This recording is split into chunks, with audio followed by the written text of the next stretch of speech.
না আমরা তো কিছু করতাম না, ডাক্তাররা দেন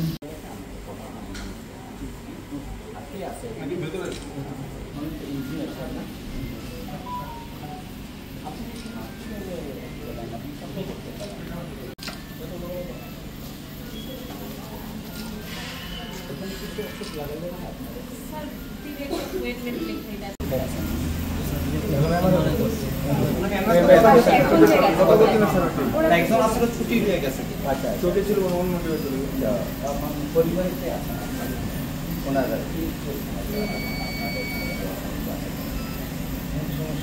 আমি আপনাদের সাহায্য করতে পারি।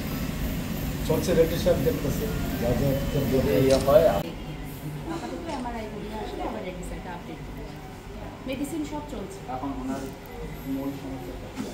মূল সমস্যা মাথার মধ্যে আঘাত পেয়েছে, আর স্পাইনে কোথাও পেয়েছে কিনা এটা আমার এলে গেলে বলে বুঝতে যাবে। আমার এটা হলে না এখন যাচ্ছে, মানে নেকের মধ্যে ব্যথা পেয়েছে, তো সি স্পাইনে কোনো ইনজুরি আছে কিনা এটা আমার এর মধ্যে বোঝা যাবে। পরিবারকে আছে বাইরে আছে, বাইরে আছে না, তো পরিবারের সঙ্গে থাকলে ভালো হবে। কিছু অসুবিধা আমাকে করবেন, আমার কাজটা হয়ে যায়। হ্যাঁ, আমি সহযোগিতা করবো, আপনারা নিচে থাকবেন। তো আমি খুবই মর্মাহত এবং খুব দুঃখিত এই কথাটা শুনে। আমি রাত্রে সাহেবের সঙ্গে আমি কথা বলেছি যে ব্যবস্থার সঙ্গে নর্মাল করার জন্য আজকে যাওয়ার কথা ছিল। আমি ওখানে সাহেব বললেন যে मैंने सोशल मीडिया से पहली बार देखा जो उमरपुर का शांति बाजार में एक्सीडेंट हुआ। मैंने सुना 5 बाजार के पीछे वहाँ में कुछ लोग वहाँ जाके दुकान बंद करने के लिए किया था, तो बोला है दुकान बंद करो, हमारा स्ट्राइक किया है। तो वो ऐसे बात करने पर पीछे बोला कि हम क्यों दुकान बंद करेगा। तो इसलिए दोनों साइड में संघर्ष हुआ यहाँ में। बाद में और बहुत ये हुआ, इंजूर्ड हुआ। तो मैं देखा है जो हमें हमारा जो BDO साहब और इंजीनियर साहब एवं SDP साहब उन्हें इंजूर्ड हुआ, उनको GB हॉस्पिटल में लेके आया, मैं देखने के लिए आया हूँ यहाँ में। तो ये जो हमारा ऊपर ये हमारे तो नहीं, मैं काल पीसफुल करने के लिए सबको बोला है। तो लास्ट मूवमेंट में ये प्लानिंग करके ये एक्सीडेंट कर किया है, तो मैं जानते नहीं, लेकिन ये प्री प्लान हो सकता है। ये এটা কারো পরিকল্পনা থাকতে পারে, কারণ 5টা বাজার করে অধিকাংশ জায়গাতে বাইক পোতার জন্য আমি নিজে বলে দিয়েছি যে আমাদের পিকেটিংটা উঠে নাও, বনটা থাকবে 24 ঘন্টা, এটা উঠে নেওয়ার জন্য আমি নিজে বলেছি যে বাইক পোতার জন্য, যেটা আগরতলায় আমরা সবার অনুরোধে আমরা 3টার দিকে উঠে দিয়েছিলাম। এবং এই ঘটনা খুবই দুঃখজনক। আমি কালকেও ডিসি সাহেবের সঙ্গে কথা বলেছি, আজকে সকালে কথা বলেছি, উচিত যে হোক এই ঘটনা যাতে অ্যারেস্ট হয়, সে যে করুক, এই ঘটনার দোষী শাস্তি যেন উপযুক্ত শাস্তি, কঠোর শাস্তি যেন পায়, সেটা আমি করি। এবং এই ঘটনা আমি নিন্দা জানাচ্ছি, এবং যারা এখানে অ্যাক্সিডেন্ট হয়ে যারা এখানে আহত হয়ে যেন জীবিত অ্যাডমিশন হয়েছেন, আমি তাদের প্রতি আমার সহানুভূতি এবং মর্মতা এবং সহযোগিতা থাকবে। আমি তার পরিবারের সঙ্গে কথা বলেছি এবং আমার নিজের মোবাইল নাম্বার কার্ডগুলি আমি দিয়েছি। যে কোনো সহযোগিতা তাদের যদি প্রয়োজন হয় সেটা আমি তাদেরকে করব, এই প্রতিশ্রুতি আমি দিয়েছি। স্যার, সোশ্যাল মিডিয়াতে একটা বারবার দেখানো হচ্ছে যে you are a Bangladeshi citizen, तो आप इसको लेके क्या रिएक्शन देंगे और क्या करेंगे, क्योंकि you are a member of the assembly also. हम कानून में क्या लिखा है हम देखेंगे, कानून से हम लड़ाई करेंगे। हम भी देखा है बांग्लादेश का आइडेंटिटी है, मेरा बर्थ सर्टिफिकेट भी सोशल मीडिया में बहुत वायरल हो रहा है। हेडलाइन त्रिपुरा में भी लिखा है और दैनिक संवाद में भी लिखा है, तो वायरल हो। बाकी जो सोशल मीडिया में बहुत वायरल हो रहा है, ओनली मेरा के लिए नहीं। मैंने देखा हमारा चीफ मिनिस्टर और हमारा MP साहब विप्लव जी का ID कार्ड और उनका बर्थ सर्टिफिकेट भी वायरल हो रहा है। हम कानून में क्या है, हम कानून से लड़ाई करेंगे।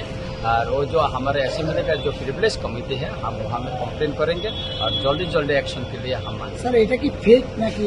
এটা সম্পূর্ণ ফেক। আপনারা বলুন, আমার এখানে তো মানে কি বলবো, আমার দাদুর থেকে তো এখানে, আপনারা তো বলেন না আমি কি বাংলাদেশি এখানে, আসল কথা হচ্ছে কি এটা কোথায় ওরা পেয়েছে, কোথায় কি কে বানিয়েছে, এটা বানিয়ে এটা ভাইরাল করেছে, সেটা খুঁজে বাইর করার জন্য আমি কেস করব, আইনের মাধ্যমে আমি লড়াই করব।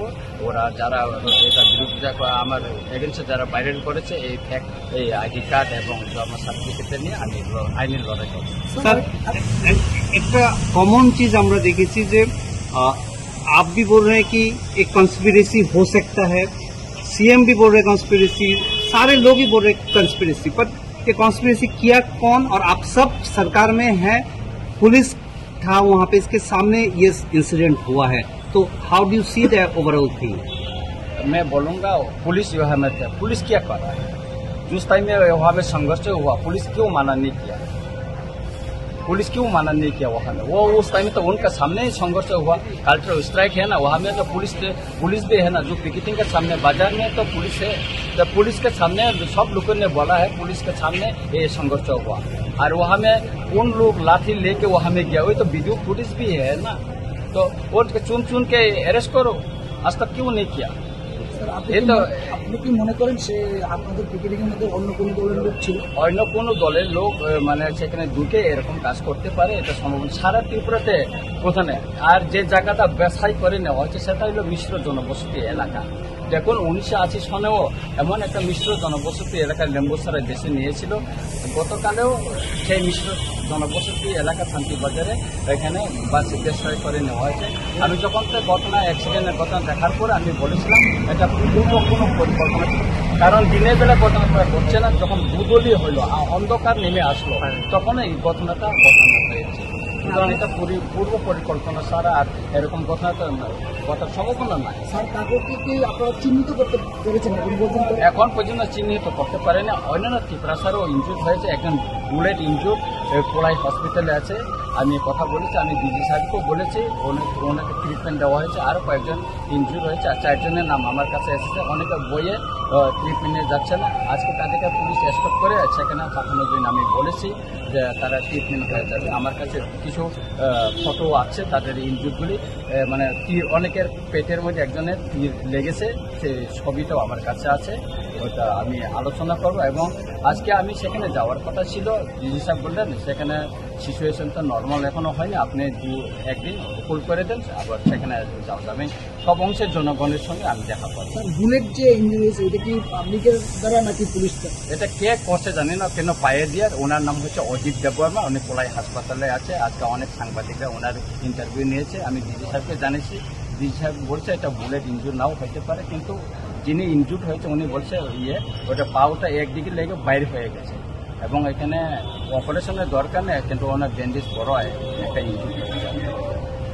Thank you sir.